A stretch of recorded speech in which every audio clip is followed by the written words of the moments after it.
All right, welcome to the Ezibota Roundtable discussion for June. Um, the round. Hello, everyone. Welcome to the Ezibota Roundtable discussion for June. The Roundtable discussion provides an opportunity to expand conversation that is relevant to the Ezibota community and the African diaspora. The topic that we're discussing today is the danger of the single story and how we can reclaim the narratives of the continent. My name is Kalkadan, and I'll be the moderator today. I live in Wisconsin, and I am studying international relations. And then I will also allow the other members to introduce themselves, starting off with Ijoma. Hello, everyone. My name is Ijoma. I'm in Washington, D.C. I work in health policy, and I'm Nigerian. Right, Paulos.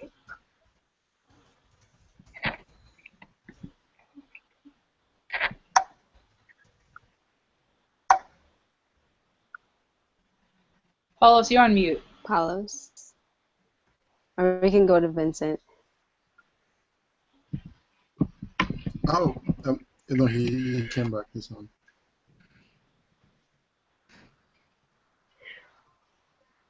All right, so now they're supposed, so I'm going to use it now.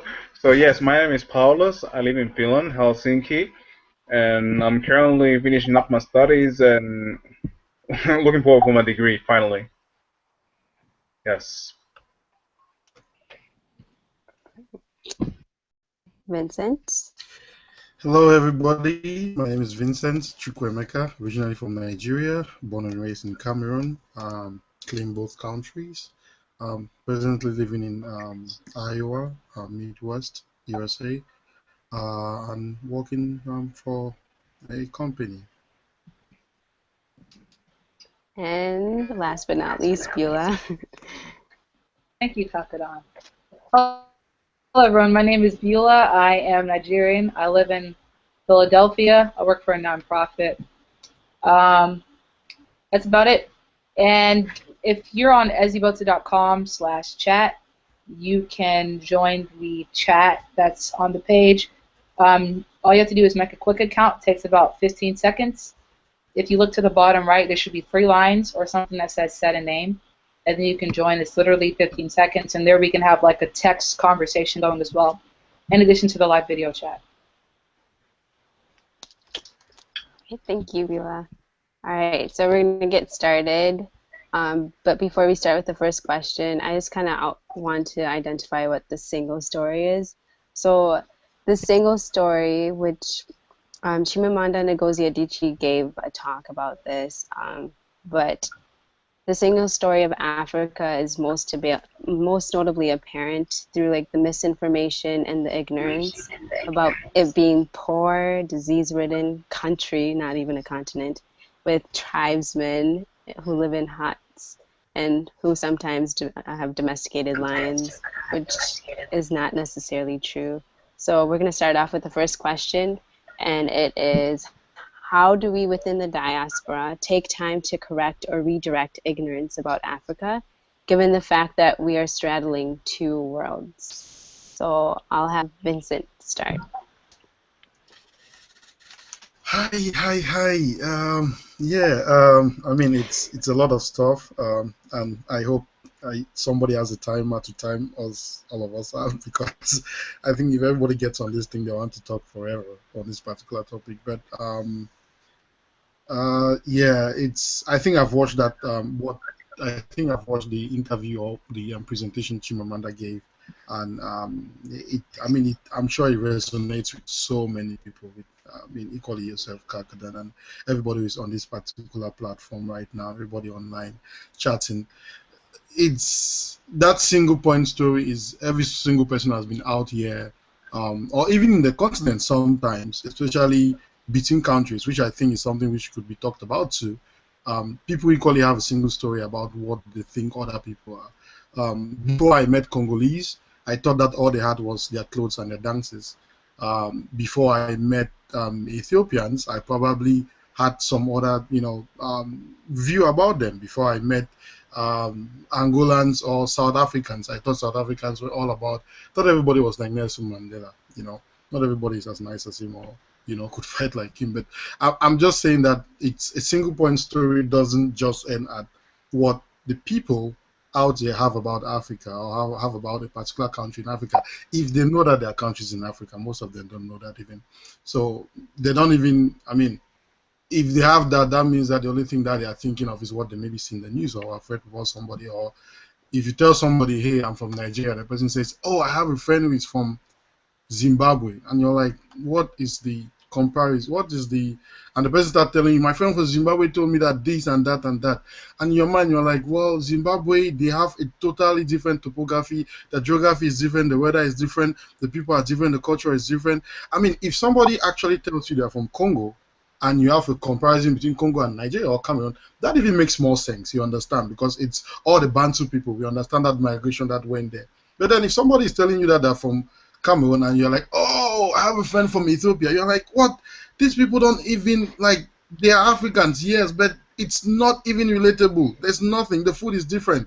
It's like curry and what? The green thing which they eat in West Africa. But it's always weird. I always think that it's very weird for us, for most people. And as I said, even in the continent, I promise you, even in the continent, I've been there, I've lived there. There is still that same one story thing that's going on.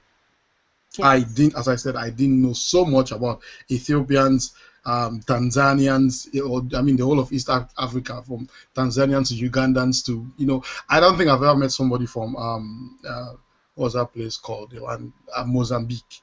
I've never met somebody from. I want to believe that I don't know anything about that place until I meet somebody. But just specifying that the single story thing which Chimamanda was talking about doesn't just end at people out here, or especially, let's just try to put it straight, white people.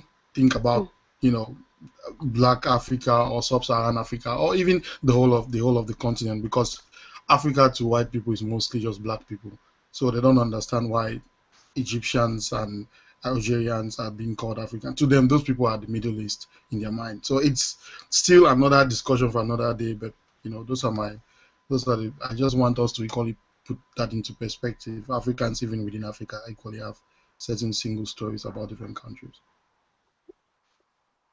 Thank you for sharing.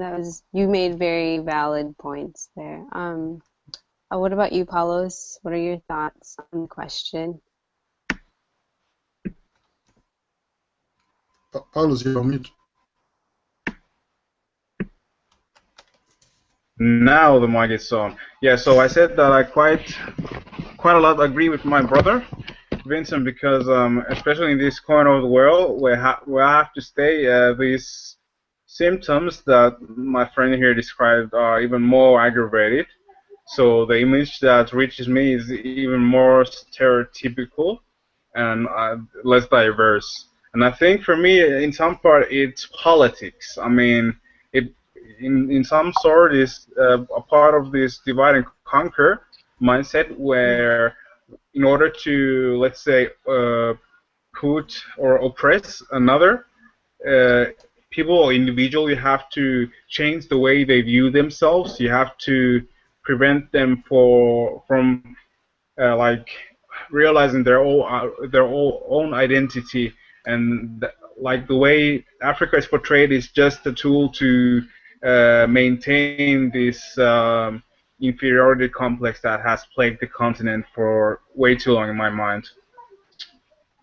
But it's quite obvious the serious issue, and it has had and still has many consequences in my mind. And it's sad, and it's sad. Yeah. Thank you, Paulos. Ijoma? Hopefully this is like addressing the question. So it is kind of a digression, but it's kind of similar. So I don't know if any of you watch this season of The Real World, but folks may have seen clips of it on on the internet, on Facebook, etc. So what happened in a recent episode is this white female cast member on The Real World was talking on the phone with a friend of hers. So this white female cast member is from the South. I don't know if it's South Carolina. I don't know where it's from, but she's definitely from like the deep South. And her friend on the video chat, who's also a white female, made a joke about picking cotton. So the white girl who was in the house, who was talking to her, was saying that, you know, all her cast members think she's racist and XYZ. And the girl was basically playing the victim. She was saying pretty offensive things. She just wasn't being an adult and taking accountability for her actions. She thought that because she felt comfortable with what she was saying, that it shouldn't offend anyone because she thinks it's fine. So because if she thinks it's fine, everyone else should think it's fine. So she called one of her black female castmates ratchet and a bitch and all this stuff, excuse my language, while talking to her white friend on video chat. And her white friend on video chat told the black girl to go pick cotton. As a result, if you look this up on the internet, you'll see video clips and GIFs. But I've been able to watch the whole season because, I don't know, it's there and it's free, so I watch it. But as a result of that quote-unquote joke or exchange, this black young lady in the cast confronted the white girl, who's also a cast member, after her call was over with her friend. She said, you know, why did you laugh at that kind of comment? It's really offensive. And the white cast member, who's from the South, didn't find it to be offensive. Like, she was just like, I don't see the problem. And then when the whole cast, like everyone else, was mad at her about it, they're like, under no circumstances should you laugh at that joke. You should have told your friend not to say something like that. You should have reprimanded your friend. And while she turned around, like the white female castmate turned around and said, you know, I should have checked her. No, I shouldn't have checked her because I have no control over what she says. Like, I think it's wrong, but I don't have any problem with her thinking that. So the exchange got hot because the entire cast was mad at her for just not admitting that that was ignorant. That was an ignorant comment. She shouldn't have laughed at it, and it was extremely, deeply offensive to the black cast member in the house. Because she wouldn't just, like, humble herself and apologize, the black female castmate that was the most upset about it beat her ass. Like, basically, like, her eye was black, right? I say all this to say, in relation to the first question, that sometimes it's weird because politically, depending on where you are in relation to how you're hearing that ignorance, you can't always educate or correct someone at that moment, if that makes sense. The reason why a lot of people who are viewers supported the black girl, not that she should be violent, but understood why she was pushed over the edge, was because from the beginning of the season, that girl had been saying offensive things. And the black girl kind of kept to herself, you know, thinking she could talk some sense into the girl. And the girl kept being offensive. So what happened recently, the fight, was only the breaking point of something that had been happening for months, right? So it's difficult because the question isn't even like, how do we correct or redirect ignorance, because you're assuming the ignorant want to be corrected. People who are ignorant honestly believe that they're intelligent. They honestly believe that they're intelligent. There are people who think, like I work in healthcare and health policy, there are people who think that black people are naturally sick, that we're always sick, that we don't feel pain. There are medical students who believe that black people don't feel pain. And they're passing their boards, they're practicing. There are people who honestly believe, like, you know, their ignorance is intelligence. So it's very difficult because a string of tweets won't change how they feel or how they understand the world. Like, it's difficult for you as a person in the workplace or even at school to really correct and redirect ignorance. Sometimes you have to deal with the difficult task of navigating around that, like making sure that ignorance does not become a hindrance to your future. Sometimes it's impossible. Sometimes you have a racist teacher in college. Like sometimes you can't do it. And that's the kind of unfortunate part, because it's like the question sometimes really isn't how, like it's whether or not you can do it, and sometimes you really can't. And in the case of the young lady, the black female cast member, her name's CJ. In CJ's case, like she just could not correct this girl. No one could tell this girl anything. She believed that she was right. She believed that she was right for calling her ratchet, laughing at the girl when she said pick cotton, all that stuff. She believed that that was right. And we're all human beings. Like, there comes a breaking point where you're just like, I don't know. The context is a little different because they're in the protective bubble of an MTV reality show where the police aren't called. But I think what people were trying to impress upon the white female cast member who laughed at that horrid joke is, like, in real life, whether or not the police can be called, you will still be beat up. Like, people still can't take that. And that's a kind of ugly truth behind it. Like, the ignorant somehow have to learn to not be ignorant when they're faced with violence or losing their job, etc. And I'll end with this because I know we still have to go on. But I remember somebody on Twitter clarifying that. So the First Amendment, your right to free speech, right?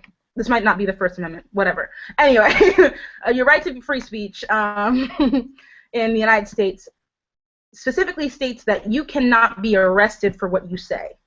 But people on the internet think that your free speech right in the United States means you can say whatever you want. That's not what it means. It means that the government can't arrest you for what you say. It does not mean that people can't cancel speaking engagements, cancel concerts, not hire you because you say offensive things. That the law doesn't protect you against that. You can lose your job, lose a lot of things because of the offensive things you say. But the government can't arrest you for those things. So yeah, that's a really long-winded way of what I'm trying to say, but I thought that example would be relevant to this discussion. Yes, that was a very good example. I would agree with you on that you can't always address ignorance, but I'd like to think that given the fact that we're straddling this two different worlds, that we have some sort of understanding about where the ignorance comes from, like looking at the media and how it portrays the continent and what we're learning in schools, and we don't really talk about the continent at all. So you made really good, you had a lot of good points. Beulah, I don't know if she's with us at the moment and she'd like to comment at all.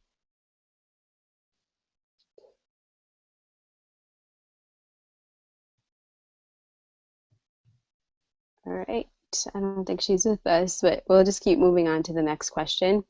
So question 2 is, Western media has not done the best job of painting an accurate picture of Africa. Given that fact, how do you think social media has served as a helper in that instance? And then we'll start with Paulos this time.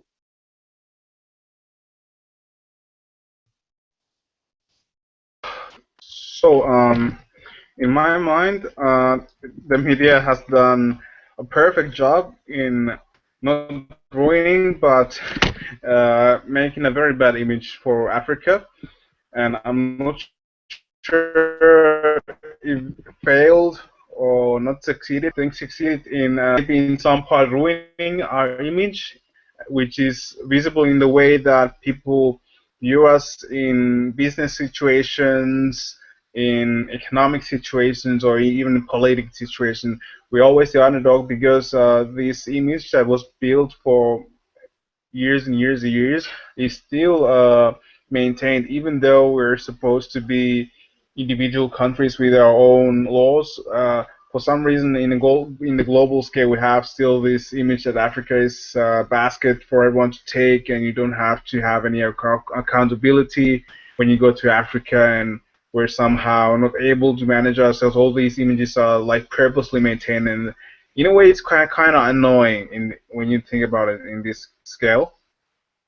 But social media is very important because, in a way, especially for Africa, it has broken like this corporate bubble that has been for many the only way to find out about Africa, because many people, through let's say hashtags or viral videos, they get to see stuff that they won't, that they simply never, that they will never be able to see in let's say CNN or some other big news outlets.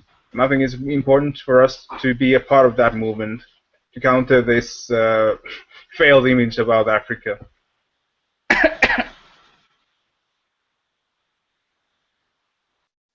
Thank you, Paulos. Yeah, I would definitely Yeah. agree with you. I don't know, Vincent, would you like to comment? Yeah, I I believe that social media has been a blessing and a curse in both ways because um, it I mean for the blessing part, or let me talk about the curse first, so that the blessing sounds good at the end. But the curse is that part of you would see a lot of people hide behind those Twitter handles, those whatever handle they have, Facebook or any other thing, um, you know, and they would just do that to be able to be racist, Like look at that girl whom AJ was talking about, the fact that she was actually laughing at or saying that. I mean, her Skype was the screen was blocked. If you look at the video, the screen was blocked, and she was saying that this girl should go and pick cotton, and nobody will know who she is because we can't get into the privacy of the other girl who is on the show to know. I'm sure I should go and look for her and ask her if she can say that in the face of black people. But she's going to hide behind those things to be able to say those things, and it's so many times. I mean, I've worked in industries where I've been on the phone and somebody's going to call me the N-word and call me a moron and call me anything they want to call me just because they're on the phone. And I have to be polite, you have to still be like, oh, thank you for, our business, we're happy for you. And though you just call me the N-word, it's okay, but that's cool, that's fine. But just what I'm saying is those are the bad part of it. That's the bad part of it. And but the good part of it is that white people can't just do anything about how beautiful black people are on social media. Like seriously, they can't just. I mean, Tumblr and Instagram or any other thing. The sweetness of seeing black beauty on social media is just some other thing. When I'm having a bad day, midday, my lunchtime, I'm on those things, just checking out beautiful black people, from kids to adults, who look so beautiful, and who are sharing themselves, who are sharing everything that they have, and letting us know that there's something out there. The other day, I saw a video, which of I think it's black ballet dancers, and they're inculcating the African, I want to just say African dance steps into ballet, like they are doing all of the shoki or any other thing that they do in Africa within ballet, and it's a new thing. I've forgotten what they call it, but someone told me it's actually something new, and it's in New York. It's a new thing which they are doing, ballet and kind of Afro beats in New York.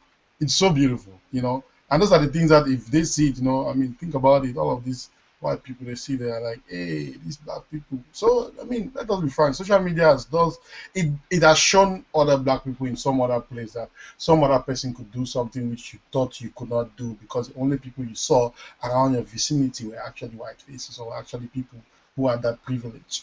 I mean, it's it's not just black people in the continent. We are talking about equally dark people from India, dark people from any other part of the world where there's that differentiation between darkness and lightness, or let's say dark and or black and white, if you understand what I mean. But I just feel it's a curse as well as it's definitely a blessing. And let us stick to that blessing. Let us, keep on posting those beautiful pictures.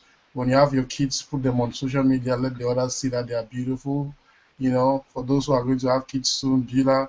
For those who are going to have kids. What is like? What are we? I had to do that. Doing? I had to do that. Don't mind. I'm just trying to put your legs. So y'all can't hear me now? Okay. Yeah. Yeah. Can hear you. Okay. All right. Would you like to comment? I sure would like to comment on a few All right. things. Okay. So I had to restart my computer because it was going a little slow for me.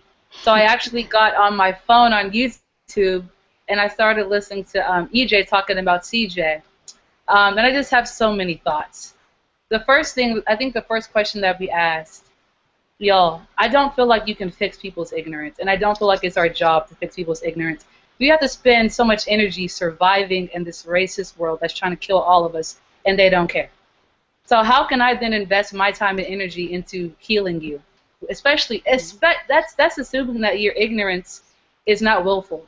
There's many more people that have willful ignorance. So I'm spending time that can be invested elsewhere, within my community, within myself, within my family, trying to fix you, someone that doesn't want to be fixed. That doesn't make any sense, okay? My understanding of reclaiming our narrative is like thinking that we no longer have to combat this perspective or narrative or whatever it is that like doesn't want to see us as human. That's a losing battle. And EJ and I have talked about this before in the chat. We talked about creating like our own black institutions, which is something that they did, I believe, in the 60s. And I think Paulus was a part of it too. If we try to make Hollywood accept us and see us as beautiful, we are not going to be seen as that. It's not set up that way. And people always say this isn't broke, it was never fixed, or whatever the heck they say. Okay? So like it's just really frustrating when I hear people say, let's fix their ignorance, because it's like their ignorance is keeping them fruitful and like rich and successful in every aspect of the word and keeping us down. You cannot fix that. Like that's what their ancestors set up. And then I'm not Vincent, what were you talking about other than having babies? No, I was talking about the fact that people do hide behind all of what they could hide behind on social media to be able to be racist, so or to be able to say crazy things about Africa or anything. And another thing that you were talking about was like posting pictures of like black people, right? And someone actually, Kamani, he tweeted something about like blackness can't be defined; it can only be explored and expanded. And I agree with that 100%. Like even whenever people post like pictures of black people, it's just a coincidence. I'm assuming that all the people that are light skinned and have long curly hair tend to get more attention or tend to be the people that are most often posted on these black beauty sites. But people that are like dark or have undesirable hair, they might get oh that's cute, girl. And it's just kind of like even within our own community, our understanding of like beauty and all that is messed up. So I just think that a lot of people, and EJ, I'm really interested to hear your thoughts on this, but a lot of people are lazy and they just want to do like the brown or a little bit darker version of what white people define as beauty. We're not really like willing to go deeper into like loving ourselves. So when I think of reclaiming my narrative, and I'm about to I've been gone for 30 minutes, so I had to come back with I have to come back and talk. But when I talk about reclaiming our narratives, I'm talking about no longer investing time and energy in our space and our lives to the white people's definition of XYZ, whether it means combating or whether it means trying to fit within it. Take all of that space and authentically and truly invest it into yourself and your own people and see what we can do. We don't even need the vast majority of our people, whatever that means, right, to do that. We just need I think a small percentage. There's just not enough people willing to commit themselves to it. So that's why you have instances like CJ, because I love that she beat that girl up, but what's the point? I didn't even see the point. I would have just walked away and never talked to her again, because even her castmates, oh, that was racist. It's what's the point in telling somebody that? I don't even get it. Anyways, so yeah. Let me just jump in a little bit before. Sorry, Kakinan. But Okay. like something, I went to the Juneteenth banquet in Des Moines, Iowa, the birthplace in the United States. I went to that particular event just a few days ago, and what the speaker, the keynote speaker, said was really, really good. He said this. He said that, and that's just what Bill was saying. He said that people in the house. Now in the house, let me try a very simple. I can't remember everything he said, but he's just saying that people in the house are people like you and I who have the possibility, and we have the privilege to be in certain places that other people dreamt of being, but are not, or were not, or never got there. You understand? I mean, we're able to go to school, we're able to be in spaces where we could work with other people from different cultures, we're able to actually make decisions within the community affecting private or public business, whatever they may be, or affecting the whole country, like Ijoma. You understand? So we could be in those spaces, but people in the house, like you and I, we should think of how we could help people out of the house to be able to come into the house and stop looking through the window on how we people in the house are living so good. Can I ask a question? Yeah. When you say in the house, A, what does that mean? And B, this is my thing. Sorry, Calcutta, I really don't mean to hijack. It's just I was listening to so much and I was like, hold on. So for me, my understanding of the house is white supremacy. So it's like I'm not trying to bring people into a burning house at all. I'm trying to find some other means of survival. That is not what he meant by in the house. In the house is not about that's just exactly what you said. In the house is what you said. In the house is that identity, or being conscious of your identity. I mean, we have talked about identity like 10,000 times, and that's why the first question when you come on Ezibota anywhere, anytime, even when in your sleep, the first question is, what is your definition of a community? So is that identity of a community, the community of the darker skin, or the community of blackness, or the community of whatever the definition may be, but it is that identity. Now, being conscious of your identity, that's what he was saying. And I hope people in that hall, like myself, understood what he was saying about the house. I hope they were not thinking that it's because they wear suit and they go to a job, that is what they mean by the house. But I hope they understand that it meant intellectual housing, because your body, your mind is a house. But that identity, that's what he was trying to say. To be able to make people love their identity, to be able to make people know that when somebody says anything wrong about your identity, you're supposed to tell them to stop saying that and correct them if you want. In this case, Beulah is not a big, I know you don't like that correction thing. As you said, you walk away. But sometimes correct them if you want, or for other people, they will not correct them and leave them in their ignorance. And someday, somehow, divine favor is going to fall upon them, and they'll realize that, oh, picking cotton is a bad thing to say to people. Or probably maybe go down their route. But just what I'm saying is that, just to add to your point, he was just saying that part of that conscious being in your mind, to be able to get to that point where you understand yourself to that level. Not just yourself at this moment, but your past and coming up now. And then Ijoma, quickly before we move forward. So I was going to say, Vince, I think, I understand what you're trying to say, but when the girl on the video said pick cotton, she knew what she was doing. It was intentional. She wanted that insult to cut deep, if that makes sense. It wasn't out of ignorance. She knew what she was doing when she said that. Yeah.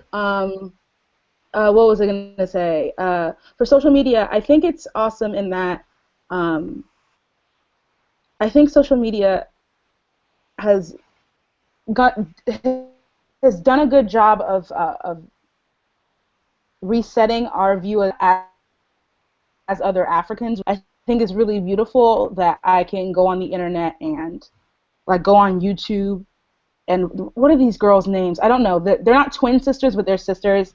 And they're half Nigerian, half Ghanaian, and they do fashion stuff and food stuff and stuff. But it makes you feel more connected to people who are African immigrants who are in the UK, other parts of you travel. What's this girl's name? Zim. I think she's Nigerian too, and she does traveling, and she has it on her Instagram. So I think that's really awesome to have the lives of other African immigrants and the children of African immigrants, and it really expands your worldview as to where you could see yourself and what you would want to do. So I don't know necessarily about like people who are not African or who are not black, but I think even if you're black and not African, so you're from the West Indies or whatever, it's just a really beautiful thing that you can go on and feel included in these cultures that are away from you, but you get to witness their culture, or at least maybe even in chats like this, experience speaking to people, interacting with people. I think it's beautiful. I think that interconnectivity that the internet brings, that specifically social media brings, is really beautiful. I think I don't know if I'm talking about travel. I might be Paulos.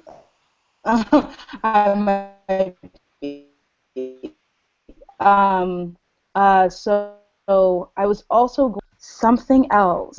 It's not really pertaining. It's not really pertaining to Africa, probably, but I do think that my first point stands. It's really beautiful to connect with people, either if you're watching or you're interacting face to face via things like this.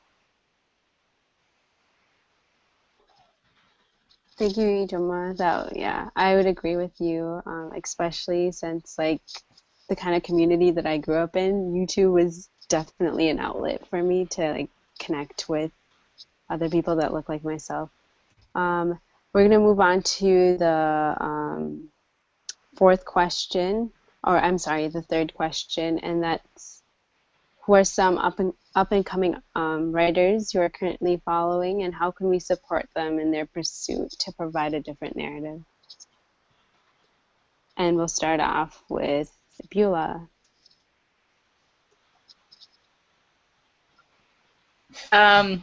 You said who are some writers that I pay attention to? Yes. African writers. Yep. Actually, I used to do a lot more like intentional reading when I was younger, but my love for reading kind of died because one time I put a Harry Potter book, I requested it, and they called my house, and my mom was like, "That's witchcraft, get out of here."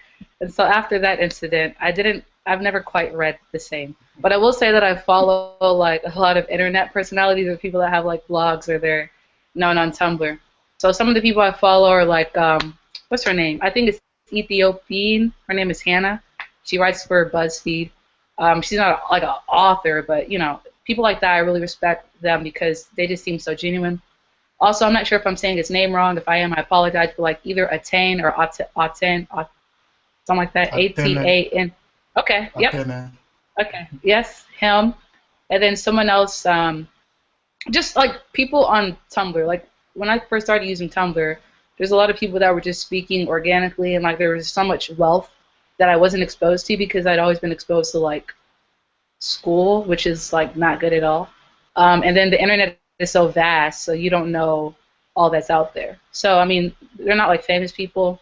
I'm not really enamored with a lot of like the big African authors, no shade, and I'm sure Ida's gonna have some interesting stuff to say on that. But yeah, common people. All right. Ijoma? Hello, can you guys hear me? I unmuted myself, so I'm just trying to make sure it works. So for me, I actually share some of the same interests. Bim Adewumi and Hannah from BuzzFeed, I follow a lot. I think their writing is awesome. I agree with Beulah in terms of some of the kind of big name authors. I don't really follow as much as I used to.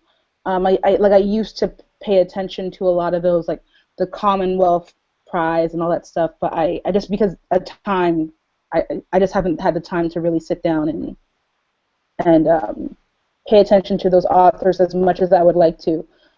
Also, I think I find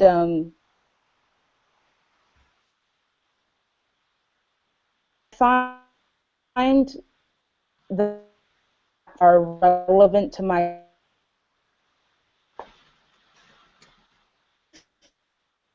are more interesting to me than folks who write fictional stories about the past.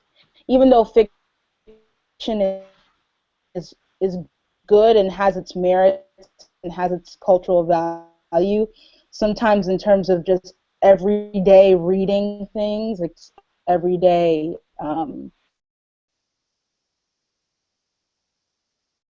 read a really well written article on BuzzFeed, or even things like pieces, not exactly think pieces, but sometimes even features on The Atlantic, or it just, it relates to me more. So yeah, that and the tweets of those people too are a little more accessible. But I think I also read, I really like screenwriting stuff and movies and movie critiques, so I also follow Ziba Blay and a few other people. So All right, thank you, Ijoma. How about you, Vincent?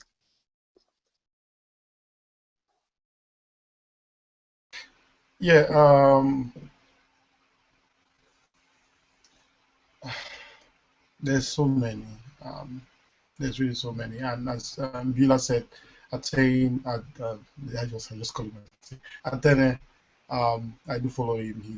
He's quite intrigued. I think his perspective is really interesting because he came here. I mean, he went out of the continent at a later age. Um, you know, so it's kind of mine because I equally kind of went out of the continent at a later age. So there's a lot of still like it's still normal for me to think that certain things, that parents will do, that is part of the content for most comedians today in the diaspora would want to make people laugh with, and people be like, oh, African parents do that. But to me, it's still normal because I think, I'm still thinking in that, not too far ago kind of perspective. But Attain is one of them. I really like Ijoma Umebinyo. Um, I I I think she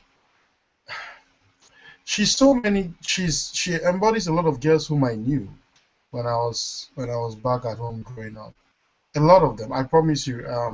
I was in one of those kids whom my father thought it was weird that I liked poetry and I liked theater, and in the university I was part of the theater troupe and did performances on stage.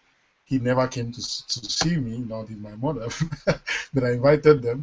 But yeah, no, it would have not been nice if he came to see me. There was once I was acting like a girl.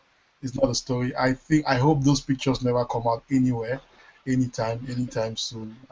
But what I'm saying is, um, I think she embodies a lot of girls whom I met you know, while being out in, back home and being in that field with other girls, and how what they were saying and what they were seeing, and it's disturbing. Sometimes when I'm reading stuff that she writes, I promise you, I don't really know how to react because it's just the same feeling of that time I couldn't react because where I was in that society, and I thought differently. And I think if you were a male and you kind of were sympathetic to most of the feminine thing which she actually posed about, and which is not just feminine, not that I'm just putting her in a box, but she has so much things to say that most people were feeling, and other people like myself, I did feel like that. I was like, this doesn't make sense why things go this way, or why something will happen like this and will not be seen like this. But then if you actually express that in those days, you probably be called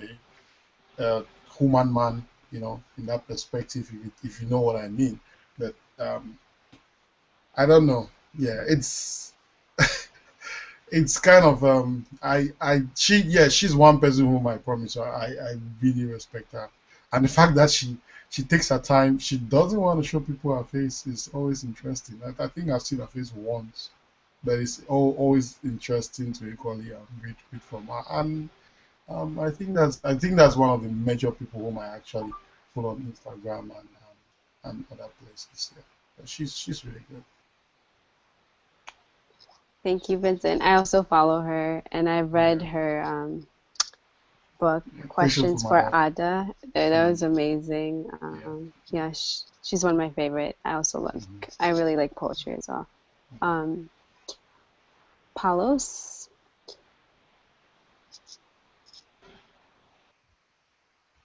Sorry. Okay, now you can see me and hear me. So me, I'm not a literature type. Me too. I used to read a lot more when I was like under 20s, under my 20s, but right now I don't read a lot. Most of my reading happens on blogs, on sites like Tumblr.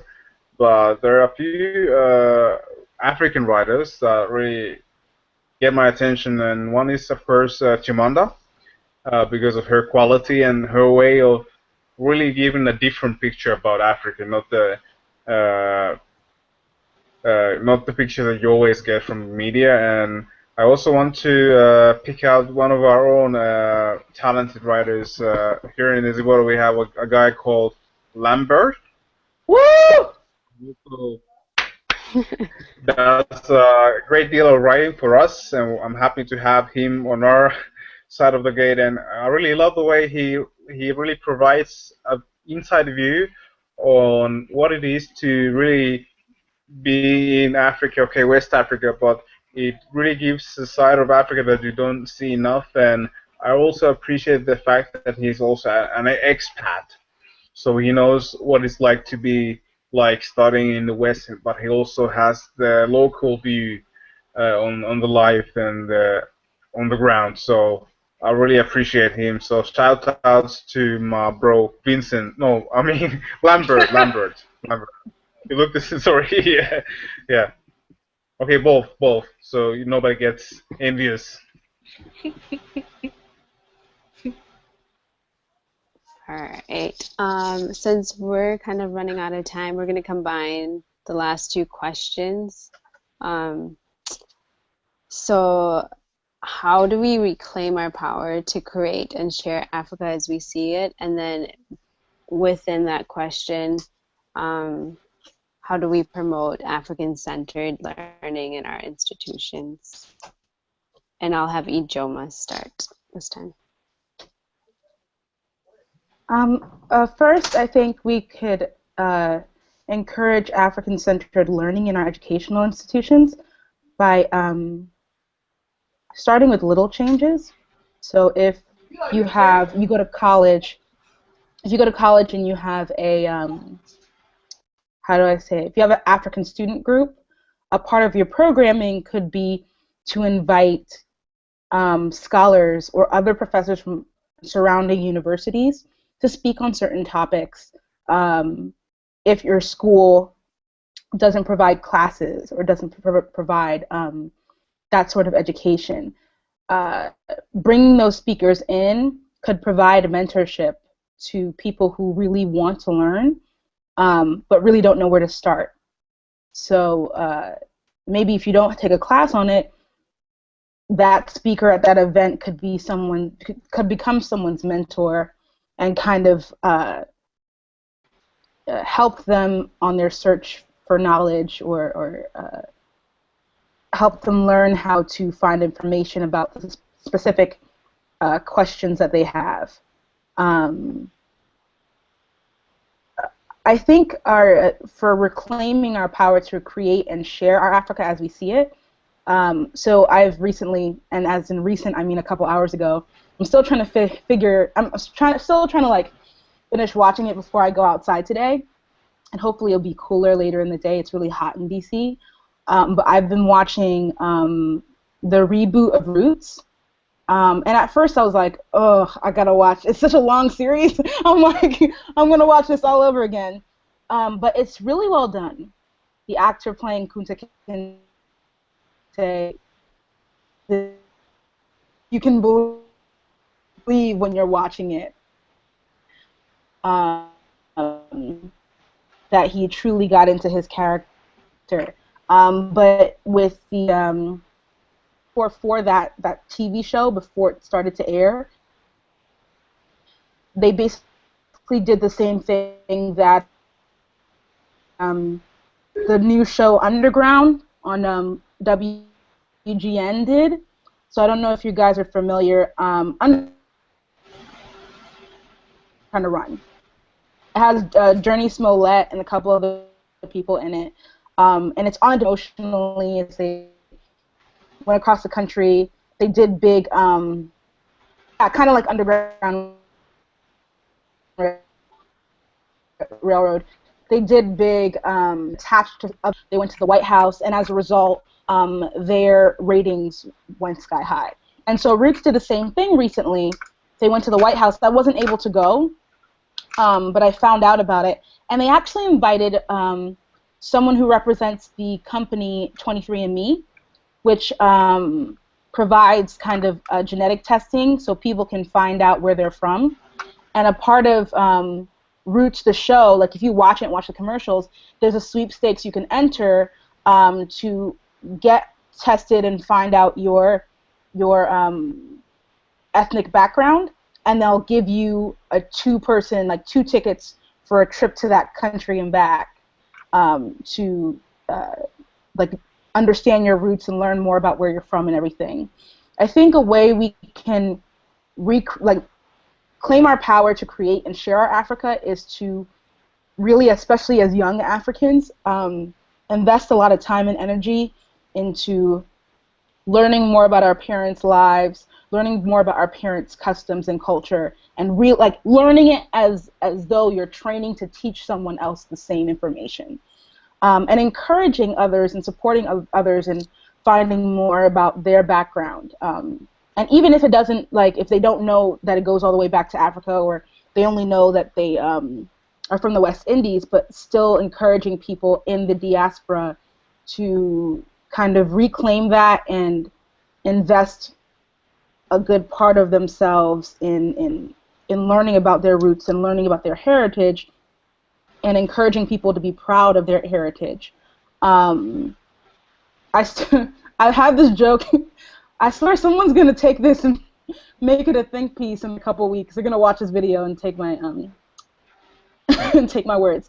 But first, I do believe that blackness and black wit is inimitable. So it just means no one can imitate it. It only comes from our experience. So people can take African dance or black music or black dance in any way and say we don't need black people. We just need to learn it. And it's no, you need black people. That's number one. And number two, I've always said that if I had an autobiography one day, the title of it would be "I'm Not From Here," and "I'm not from here" means you can't use America against me and be like, if you're not accepted here, then you're nothing. It's no, I'm not from here, I'm from Nigeria. So I think people should kind of reclaim that and invest themselves in learning more about themselves and really feel proud about who they are. Because even if you don't actively hate who you are, it's really important to really invest energy in learning. And a lot of people don't invest energy into learning their roots. They're just my mom said we were from here, and so even if you know, oh, my mom said we're from Southeast Nigeria, that's it. You haven't really invested yourself in it. So that's my answer to that question. Thank you so much. You made a lot of great points. Paulos, would you like to add anything?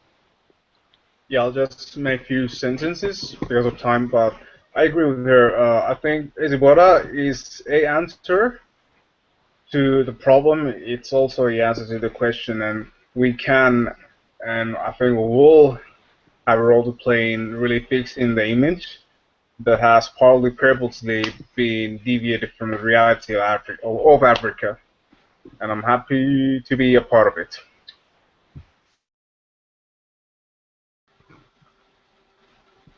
Thank you, Paulos. Beulah, if you're still on with us. I am still on. Can you hear me, Calcadon? Yes, I can. Okay, thank you for that.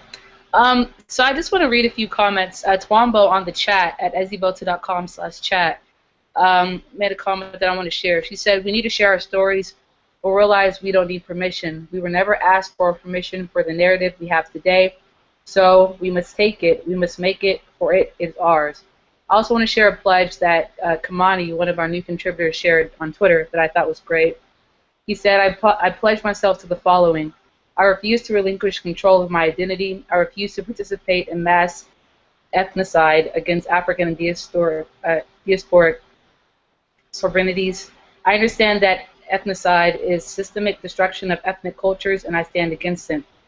I realize that it is defined and provided by the self, not the majority. I realize my visual identity is shared by millions of people of all different walks of life. I love myself. I love my personal journey. I love the history of my family and my people. I refuse to engage with platforms and material that aren't authentic in African and diasporic identity. I refuse to engage with platforms and material that aren't authentic in Afro-diasporic representation. I understand that blackness cannot be defined, only explored and expanded. I understand that those who seek to define blackness as pathology are contributing to ethnocide. So this is a bit longer than I thought it was, but like essentially what he's saying, and like I just put in our back end chat that this is energizing. Like y'all, what I would love for us to do, because I'm very happy when I hear people say like Ezibota is an answer. I just want us to invest in ourselves, like do it. Like instead of seeking validation from professors that think you're dumb just because you're black, so they're never really going to grade you the right way, or try to impress bosses that always see you as less than. Invest in us, because just imagine, just like what EJ was saying, like black wit is inevitable. You cannot copy it. Whenever people try to, they fail because it's something that, like she said, it's based upon our experiences. So, other than saying like, in addition to saying like, oh, I'm proud to be black, or love myself, I want all of us to commit to it. And yes, it's hard because we have forces that are telling you every day, you're dumb, you're ugly, you're stupid, you don't matter. But once you get to that other side, or at least like get close to the line, it is so liberating. So I just wish that we could like say it and mean it and follow up. That would make me the happiest person. If in 10 years from now, Ezibota could be a platform that truly has achieved our vision of a connected and empowered global African community, I can die a happy person, you know, because it's like, this is what I want for us and for our children. So I'm done ranting, but like, whenever I hear conversations like this, it's not just here within this hour that I'm like, oh, that's a good point. Like, I'm trying to tattoo this on my heart and tattoo this on my life because it means so much to me and seemingly to people like y'all as well. So. Thank you, Bila. Vincent, would you like to add anything before we wrap up?